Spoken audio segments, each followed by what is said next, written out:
السلام علیکم، how are you my YouTube family. امید ہے کہ آپ سب ٹھیک ٹھاک ہوں گے۔ آج ہم اردو کا مضمون کریں گے جس کا نام ہے علم کے فائدے۔ علم کے معنی ہے جاننا، واقفیت حاصل کرنا۔ علم ایک ایسی خوبی ہے جس کی وجہ سے انسان اشرف المخلوقات کہلاتا ہے۔ اسی علم کی وجہ سے انسانوں کو فرشتوں پر برتری اور فضیلت حاصل ہے۔ اللہ تعالیٰ نے انسان کو دل و دماغ کی بہترین صلاحیتوں سے نوازا ہے۔ ان صلاحیتوں کو استعمال کر کے انسان ترقی کی منزلیں طے کرتا رہتا ہے۔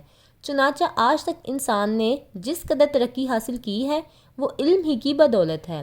علم سے محبت اور لگاؤ انسان کی ضرورت ہے۔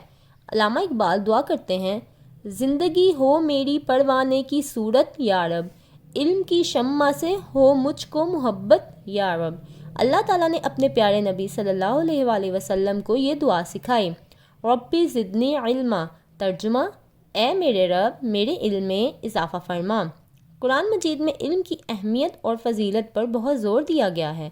ارشاد باری تعالیٰ ہے، ان لوگوں سے کہیے کہ کیا جاننے والے اور نہ جاننے والے برابر ہو سکتے ہیں؟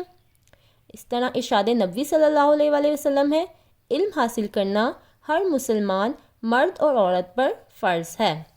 علم ہی سے انسان اللہ کو پہچانتا ہے۔ علم ہی کے ذریعے انسان اچھائی اور برائی میں تمیز کر سکتا ہے۔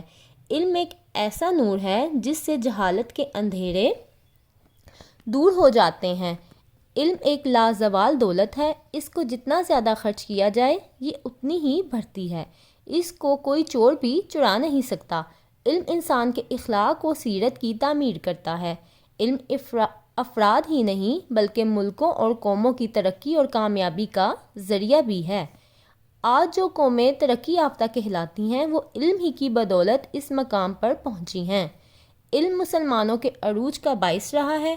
جب تک مسلمان علم کی طاقت سے مالا مال رہے وہ دنیا پر چھا رہے، لیکن علم سے محروم ہو کر وہ زوال اور پستی کا شکار ہو گئے۔ آج بھی ہم علم کی بدولت دنیا میں اعلیٰ مقام حاصل کر سکتے ہیں۔ علم کے ذریعے نہ صرف ہمیں اپنے مستقبل کو سنوارنا ہے بلکہ اپنے خاندان اور ملک و قوم کا نام بھی روشن کرنا ہے۔ بقول علامہ اقبال، اٹھ کے اب بزم جہاں کا اور ہی انداز ہے، مشرق و مغرب میں تیرے دور کا آغاز ہے۔